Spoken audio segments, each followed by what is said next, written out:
Mungkin kalau di Java yang biasa kita dengar, kita bisa menggunakan Swing, Java Swing. Kemudian yang ketiga ada mobile. Di sini kita bisa gunakan juga untuk mobile application. Kalau tadi pertama mungkin kita akses di mobile tapi biasanya melalui browser. Dengan yang ketiga ini bagaimana kita membuat native application untuk browser untuk mobile tersebut. Mungkin kalau biasanya yang biasa dipakai mobile di sini kan ada BlackBerry, Android atau iPhone ya biasanya. Dan ketiga aplikasi tersebut kan memiliki API yang berbeda-beda. Masing-masing programmernya harus memiliki skill yang beda-beda karena function-function yang dipanggil juga mungkin berbeda kan. Dengan ADF ini kita cuma cukup mendevelop satu aplikasi saja dengan ADF framework, tapi kita bisa nantinya kita bisa deploy ke 3 aplikasi tersebut tanpa perlu kita mempelajari masing-masing API untuk masing-masing device tadi. Yang terakhir adalah Office. Office ini sebagai contoh di Excel kita bisa menggunakan business service yang ada di ADF. Jadi kita bisa display data-data, misalkan kita ingin ambil data dari database menggunakan business service yang ada di ADF, dan data tersebut ditampilkan ke dalam Excel. Ya. Apa semua fitur dari yang kita buat itu akan masuk semua ke desktop maupun ke mobile, semua fiturnya? Iya. Jadi kita kalau di ADF ini kita biasanya menggunakan konsepnya namanya komponen, Pak. Dengan komponen yang sama, kita tinggal atur proses deployment-nya saja. Jadi kita sudah desain, udah bikin aplikasinya, kemudian kita tinggal atur, configure, kita ingin deploy komponen tersebut ke channel yang mana tadi. Kalau misalkan kita ingin deploy ke mobile, ya berarti kita tinggal di JDeveloper itu kan modelnya dia extension mainnya, Pak. Jadi Bapak tinggal download extension yang untuk mobile, kemudian kita tinggal pilih deployment ke mobile device. Ada kemungkinan nggak disupport oleh komponen mobilenya itu, ada kemungkinan seperti itu ya? Ada. Kalau yang sekarang dalam roadmap ini yang udah disupport sih iPhone, BlackBerry sama Android udah sih, Pak. Apapun device-nya, misalkan ada GPS, ada macam-macam itu. Kalau masalah GPS segala itu mungkin agak berbeda dari untuk yang development untuk yang web desktop dengan mobile. Soalnya kalau yang mungkin kayak GPS segala untuk mungkin aplikasi yang membutuhkan location service ya.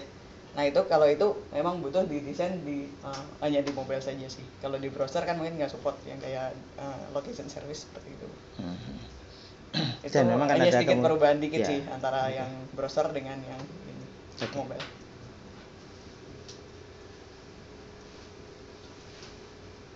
Dan kemudian untuk level data layernya pun kita support berbagai macam data. Misalkan database, web service, ataupun mau integrasi ke legacy system atau ke aplikasi yang lain.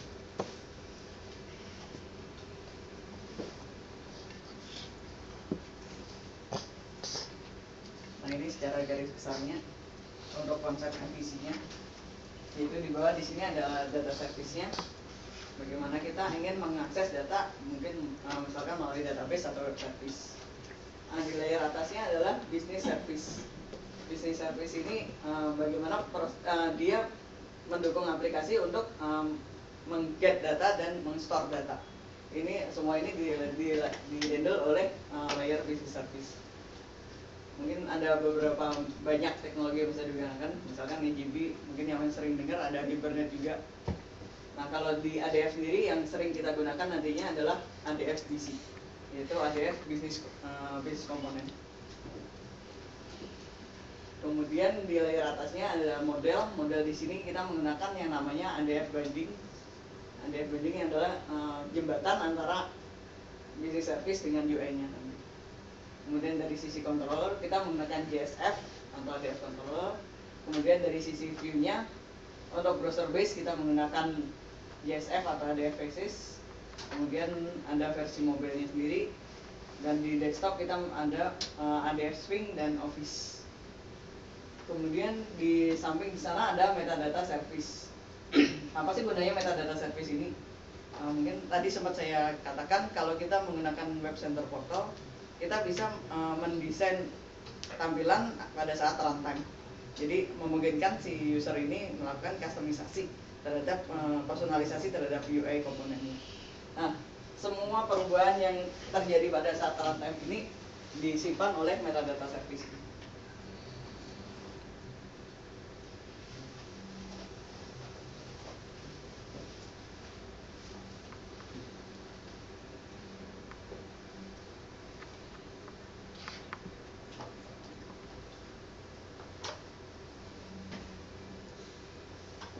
Ini secara high level arsitekturnya, itu ada business service, mobile, controller, dan view. Kemudian untuk masuk lebih detail ke dalam ADF-nya, itu untuk business service kita menggunakan ADF business component, sedangkan modelnya menggunakan ADF model, controller, ADF controller, dan untuk UI-nya kita menggunakan ADF basis.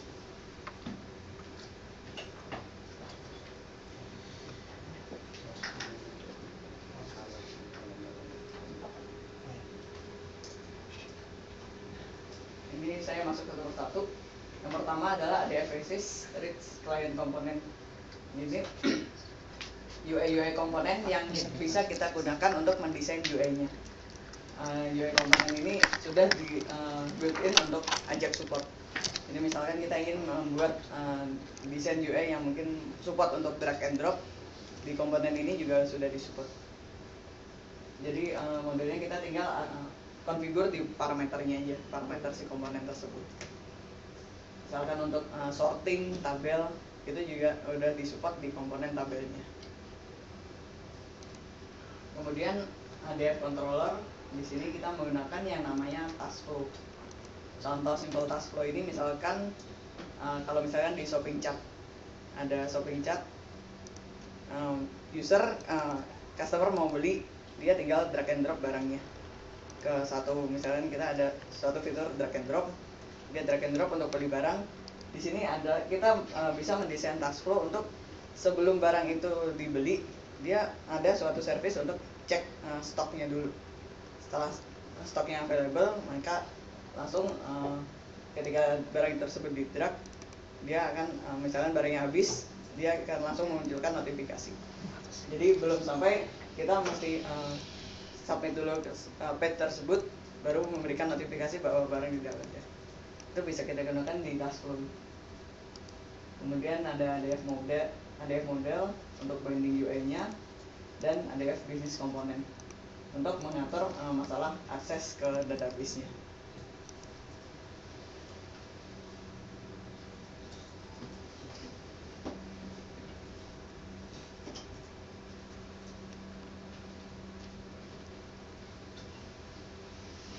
Kemudian saya masuk ke Oracle JDeveloper-nya. Oracle JDeveloper ini merupakan enterprise IDE di mana dia background-nya adalah menggunakan Java IE dan memungkinkan kita untuk mendesain interface-nya langsung. Dan menggunakan JDeveloper ini kita bisa gunakan untuk sekaligus tadi mendesain, mendevelop mobile application, support untuk mobile, kemudian web service, SOA, web center, dan untuk koneksi ke database maupun XML.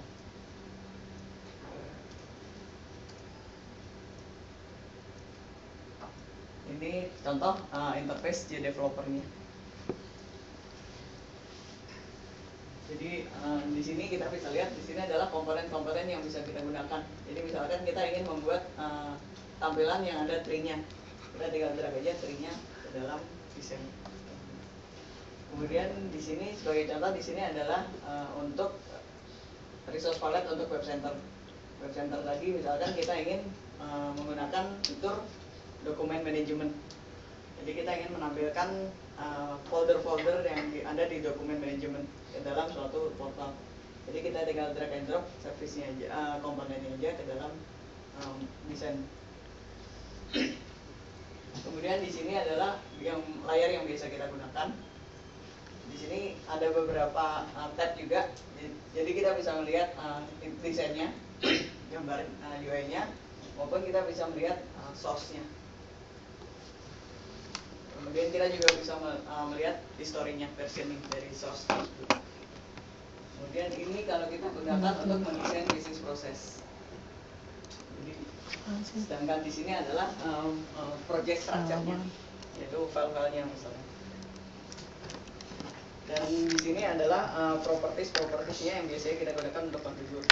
Jadi misalkan kalau di sini tabel, kita klik tabelnya, di sini akan muncul parameter apa sih yang ada di tabel tersebut. Misalkan kita ingin enable sorting, kemudian kita tinggal set aja di sini, mungkin set enable-nya tinggal di true atau false seperti itu.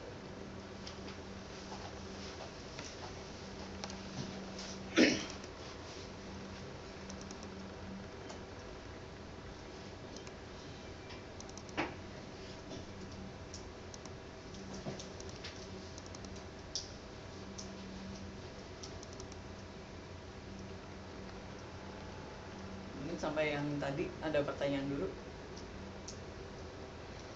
Ya, terus.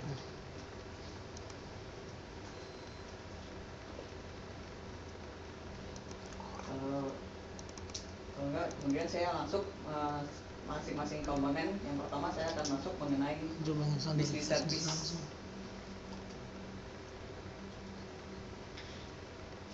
Apa sih business service ini? Jadi business service ini sebagai jembatan untuk objek relational gap.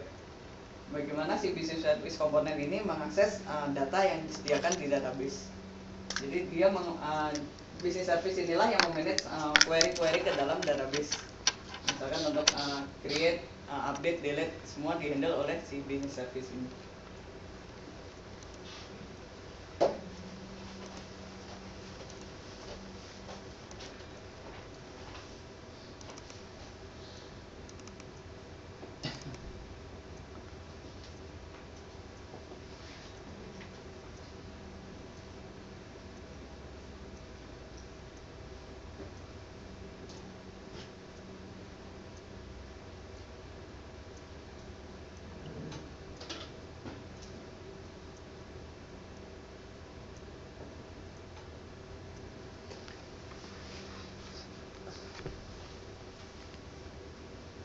Misalkan saya punya contoh ada dua tabel di database. Yang pertama adalah tabel departemen, kemudian ada tabel employee. Biasanya di database kita juga konfigur yang namanya foreign key untuk relational tabelnya. Jadi biasanya di business service ini satu tabel ini akan identik pada satu objek relational. Mungkin kalau di Java yang sering kita dengar, kita biasanya membuat satu kelas untuk satu tabel ini. Ada yang kelas departemen biasanya. Kelas departemen ini biasanya kita memiliki berbagai atribut sesuai dengan kolom-kolom yang ada di tabel. Jadi misalkan kalau employee, misalkan ada atribut name-nya misalkan, kemudian email. Ini yang menjadi atribut di suatu objek tadi. Kemudian function-function seperti misalkan insert, update, delete, semua itu akan menjadi metode di dalam objek.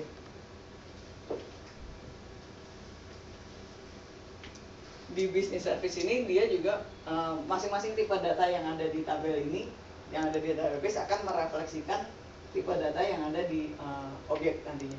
Jadi misalkan kalau di employee ada tipe data tanggal lahir misalkan, tipe datanya date.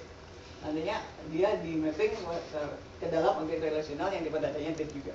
Jadi ketika kita mendesain UI-nya, kita tinggal drag tabelnya tadi, view tadi, otomatis tabel ketika kita membuat form, otomatis dia akan berbentuk form yang tipe datanya date. Jadi ada checklist kalendernya. Seperti itu.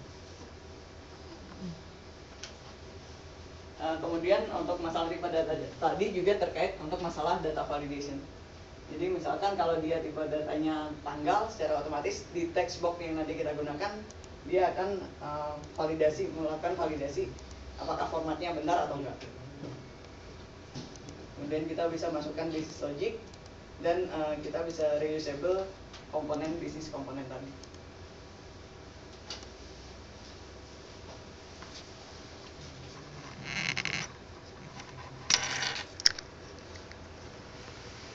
Jadi proses validasinya itu terjadi di UI-nya langsung tanpa perlu dia ketika submit, ketika data itu sudah disubmit, muncul error message baru dikembalikan lagi kepada user. Itu bukan seperti itu jadinya.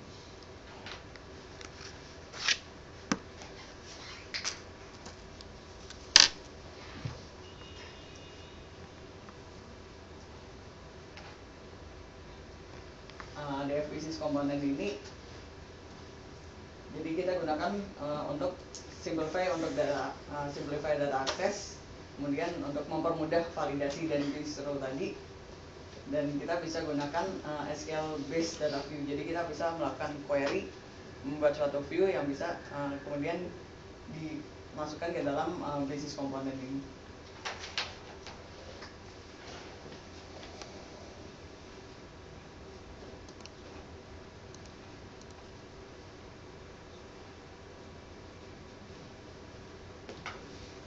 Kemudian kita masuk ke user interface-nya.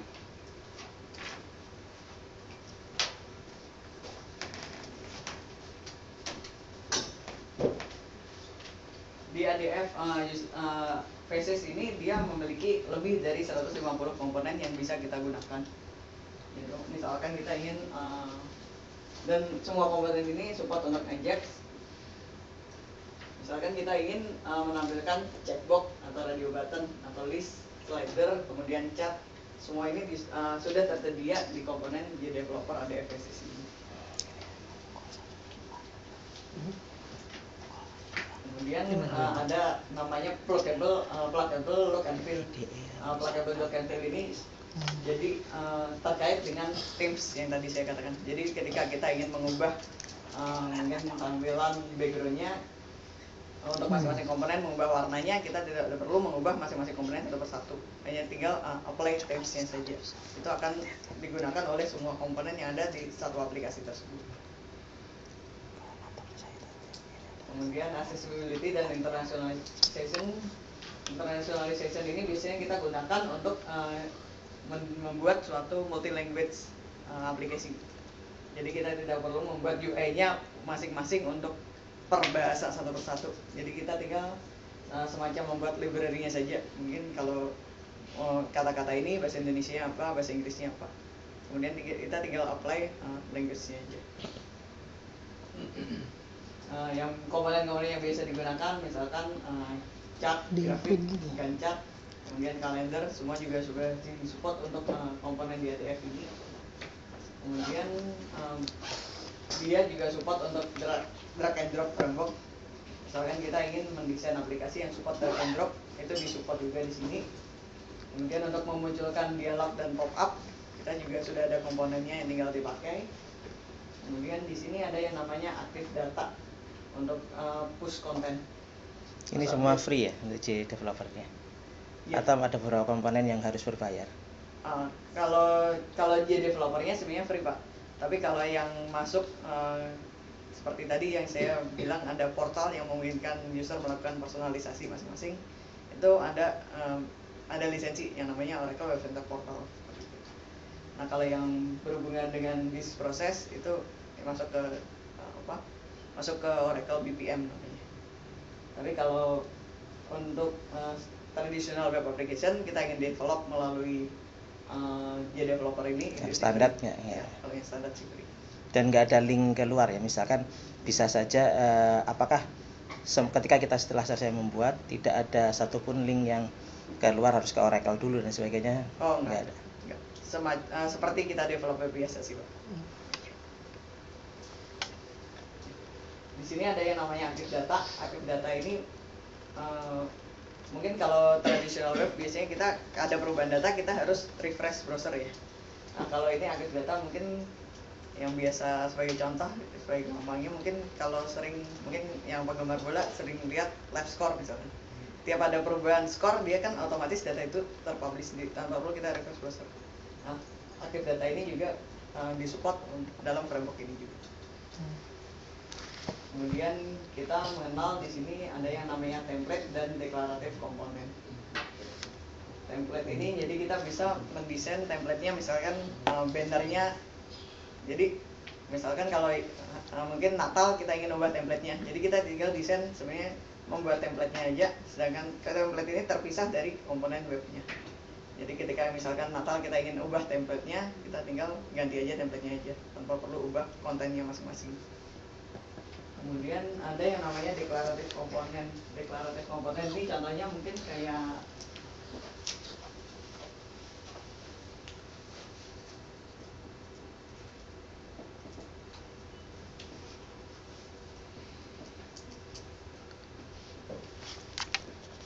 biasanya kalau di form kita untuk alamat kita biasanya ada beberapa field sendiri, alamat 1, alamat 2. Nah, declarative component ini gunanya untuk menggabungkan masing-masing teks ini menjadi, kalau di database-nya mungkin kita ingin menyimpannya dari jadi satu field aja. Kita jadi gabungkan komponen ini menggunakan yang namanya declarative component. Atau misalkan untuk telepon juga.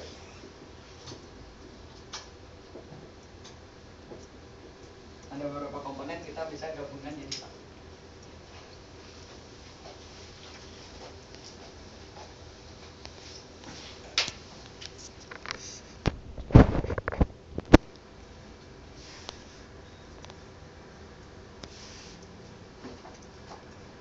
Kemudian saya masuk untuk ADF controller.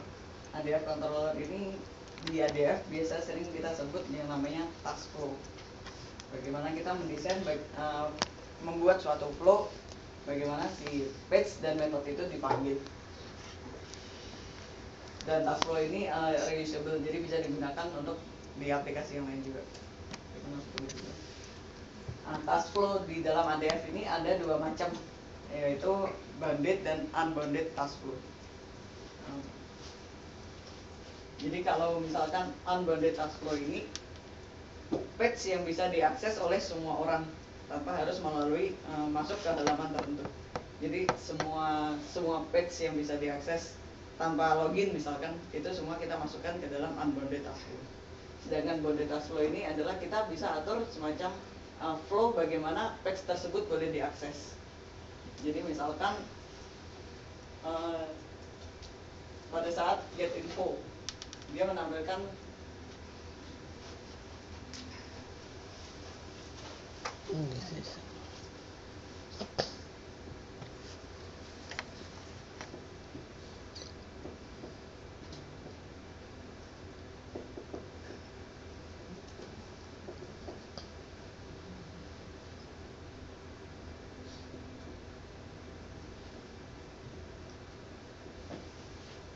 mungkin saya gambarkan yang gampang aja.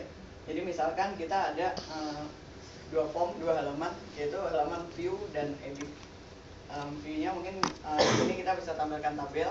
Ketika dia klik button edit, dia akan memanggil page editnya. Jadi dia akan munculkan formnya. Jadi di task flow ini kita tinggal desain flow-nya. Jadi pertama kita masukkan page view, kemudian yang kedua kita masukkan page edit. Kemudian kita tinggal drag garisnya aja, metode apa yang harus dipanggil dari sini untuk bisa memanggil page yang edit ini. Jadi kita misalkan di sini kita ada button untuk panggil function edit. Ketika button itu diklik akan dia diarahkan ke page editnya. Nah, ketika edit ini dia disubmit, dia akan kembali ke view. Ini di sini kita desain flow tersebut, flow page dan function tersebut ke dalam yang namanya suatu task.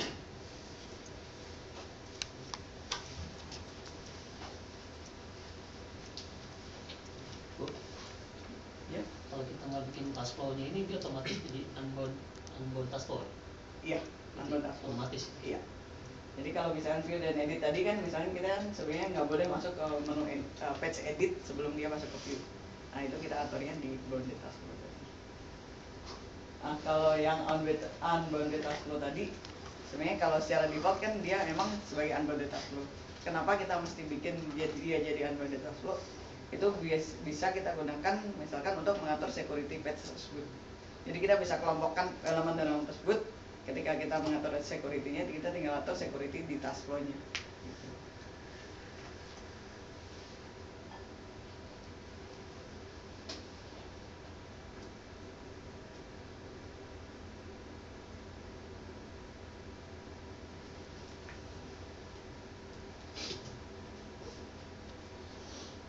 Kemudian saya masuk ke data binding. Data binding ini di sini namanya ADF model.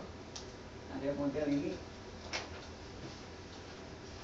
sebagai contoh, binding ini kan tadi saya bilang sebagai jembatan antara data dengan UI-nya.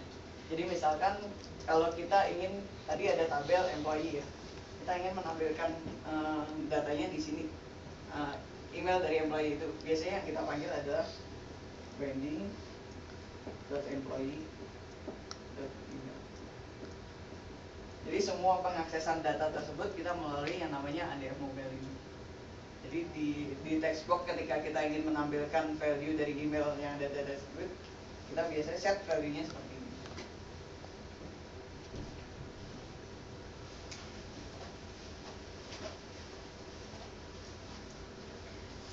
Binding sendiri di Oracle ADF ada 3 macam. Yang pertama adalah text binding. Text binding ini kalau kita value-nya cuma satu, misalnya kayak email tadi kan kita value-nya cuma satu.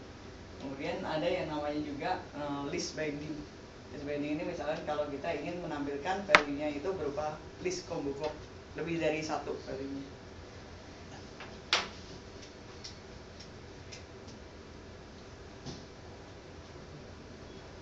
Kemudian untuk yang data control, di sini kita menggunakan yang namanya ADF Business Component. Dan data control ini kita support untuk akses data langsung, misalkan melalui database atau datanya kita bisa ambil melalui web service, kita juga support di sini.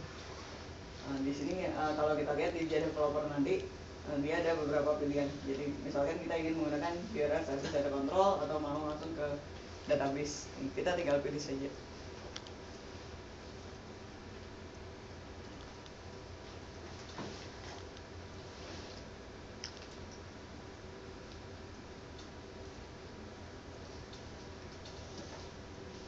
Saya akan demokan dikit.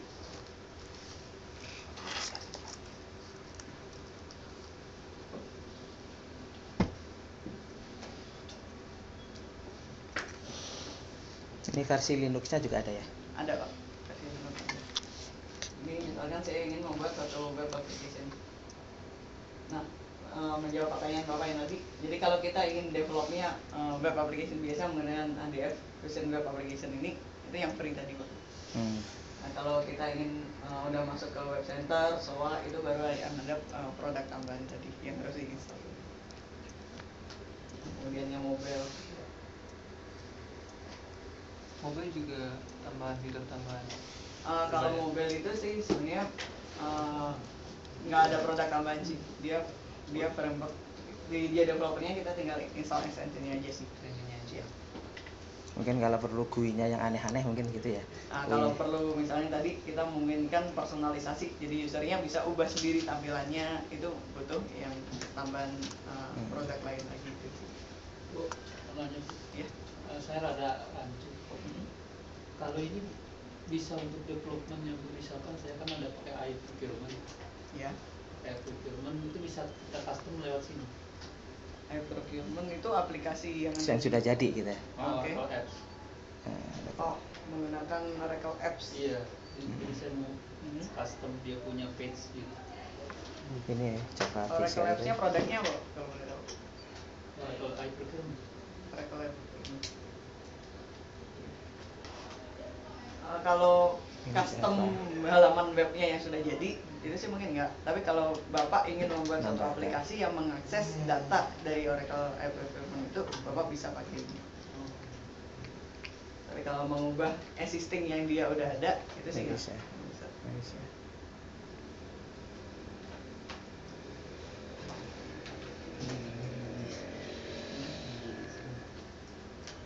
Ini fokusnya mempermudah UI-nya ya, mempermudah interface-nya aja.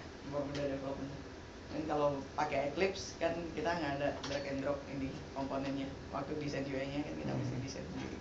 Nah, kalau di developer ini kita sudah disediakan komponen. Kalau NetBeans sudah nggak disupport Oracle ya?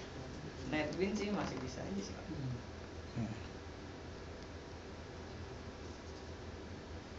Komponen Java-nya udah terbentuk sendiri ya? Iya. Kelas-kelasnya. Jadi misalnya kayak yang data binding tadi, dari kita tinggal connect database-nya, dia sudah bikinin kayak objek-objeknya langsung. Bisa diedit. Iya, masih bisa. Untuk Android harus install Android Developer itu ya, JDK-nya itu ya?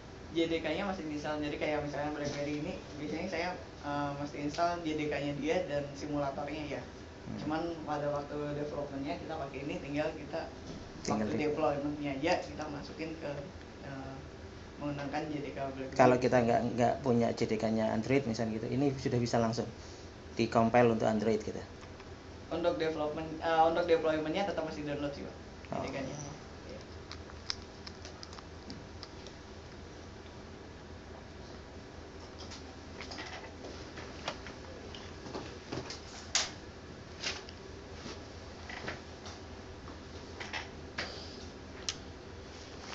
Nah ini contoh untuk yang mobile tadi Pak.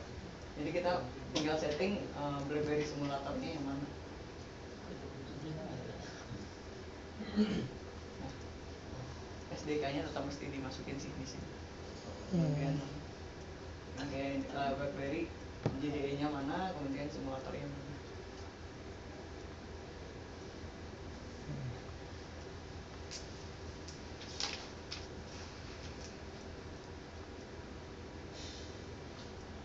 Ini sebagai contoh tadi saya sudah create satu aplikasi. Di sini kita bisa lihat dia bisa memberikan checklist apa saja sih yang harus dilakukan. Bisa saja diikutin. Jadi misalkan untuk connect database-nya bisa desain.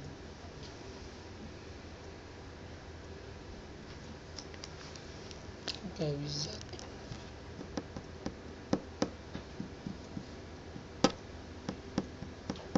Hasilnya jar berarti ya. Hasilnya ini dalam bentuk apa? Iya, bisa diekspor dalam bentuk jar atau dalam WAR langsung juga bisa. Di sini contoh saya ingin membuat ADF business component. Di sini kita tinggal pilih business tier, ADF business component, kemudian kita pilih business component from tabel. Nah, di sini kita definisikan koneksi ke database-nya.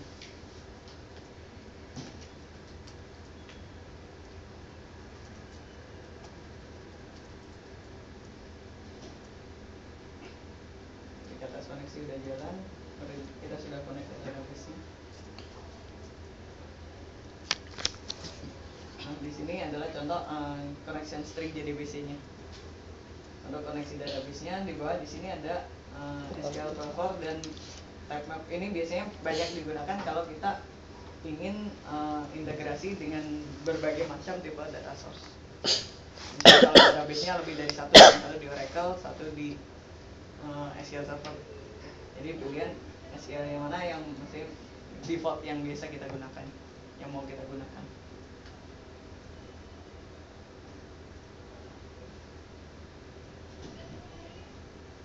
Di sini connect ke database-nya. Ketika saya klik query, di sini adalah tabel-tabel yang ada di database di skema HR yang tadi.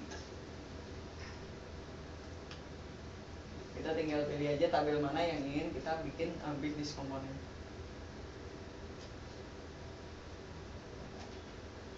Kalau joinnya banyak, join ini gitu. Nggak masalah sih Pak. Itu bisa di habis ini mungkin. Kemudian ini kita tampilkan view objeknya. Kita pilih view objeknya. Di sini ada dua macam, yaitu read only view dan view. Sebenarnya sih sama aja, bedanya kayak gini.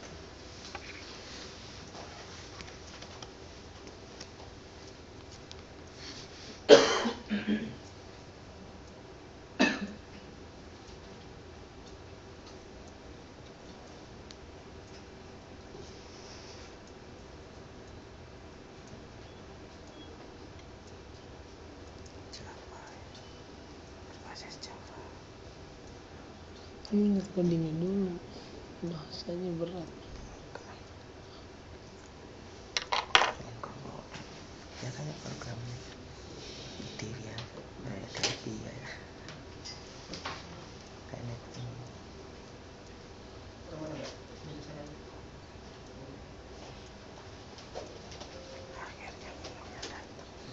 Jadi tadi ada pilihan update table view dan read only view. Bedanya di sini.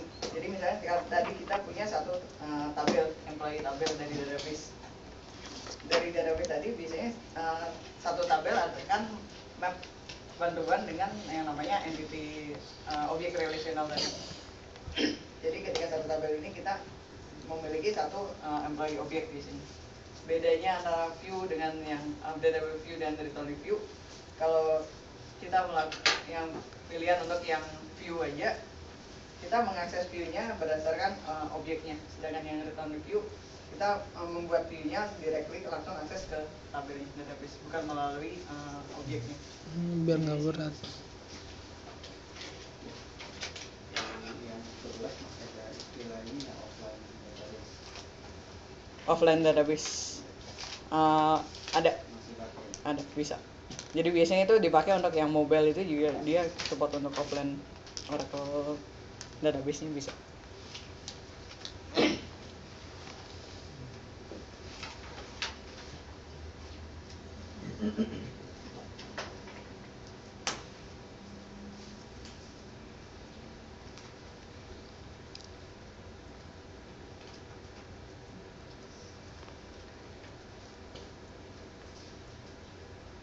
Kemudian di sini ada diagram business component diagram. Ini kita bisa buat untuk melihat hubungan relasi antar masing-masing komponen tadi.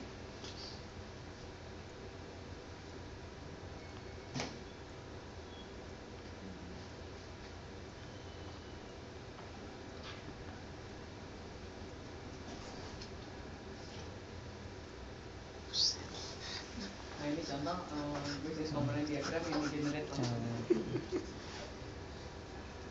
Jadi ini contoh objeknya tadi. Ada departemen ID, employee ID, first name, last name.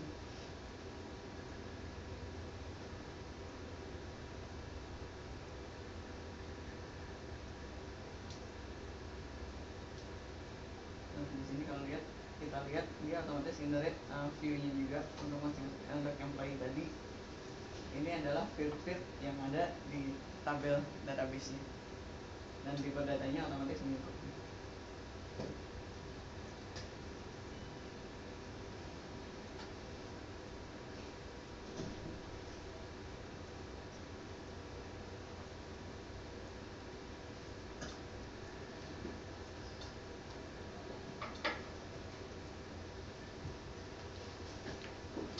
Seberapa mudah kita melakukan customisasi dari yang sudah di-defaultkan dia? Oke. Seberapa mudah tergantung. Sebenarnya kalau customisasi rata-rata di sini kita tinggal main di properti saja sih, Pak. Tapi tergantung level customisasi yang dimaksud sih, yang diinginkan. Kalau mungkin terlalu kompleks, misalkan untuk biasanya berhubungan dengan integrasi. Kalau integrasi kan tetap mungkin beberapa fitur kita harus ada semacam develop script untuk panggil perubahan kodenya, seperti itu aja sih. Tapi kalau yang standar default customisasi itu sih kita tinggal atur di parameternya aja biasanya.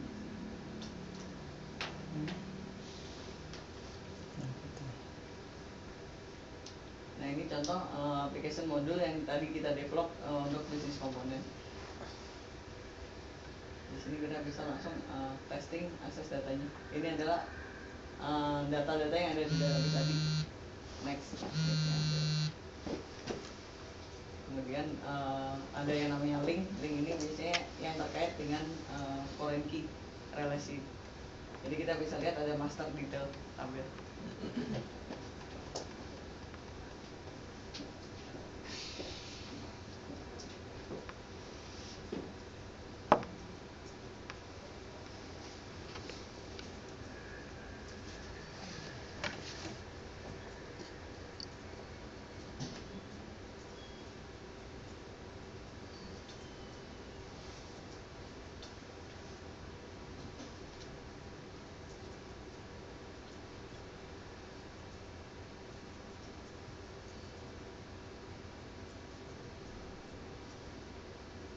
Kemudian saya akan contohkan bagaimana kita membuat suatu page.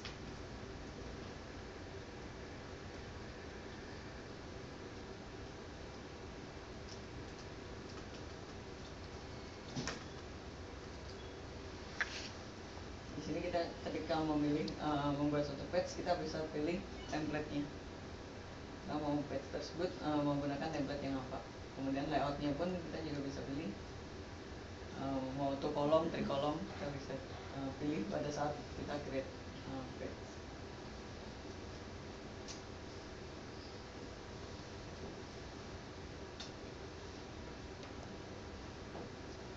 Ini contohnya saya pakai template untuk Oracle yang Tricolor.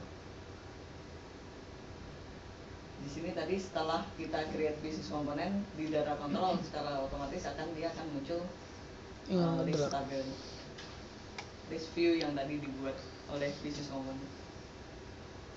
Nah, ketika kita ingin menampilkan listnya, kita tinggal di sini. Misalkan kita ingin tampilkan berupa dia dari on form, kita tinggal drag parameter apa yang ingin ditampilkan, kemudian include. Kemudian untuk menambahkan button next pref-nya kita tinggal centang aja include navigation.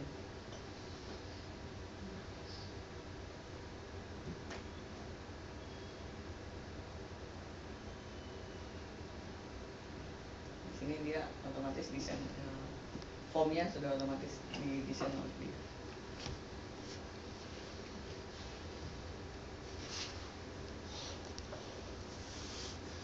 Tabel juga sama, kita tinggal ambil, kemudian pilih komponen apa yang mau ditampilkan, kemudian sorting.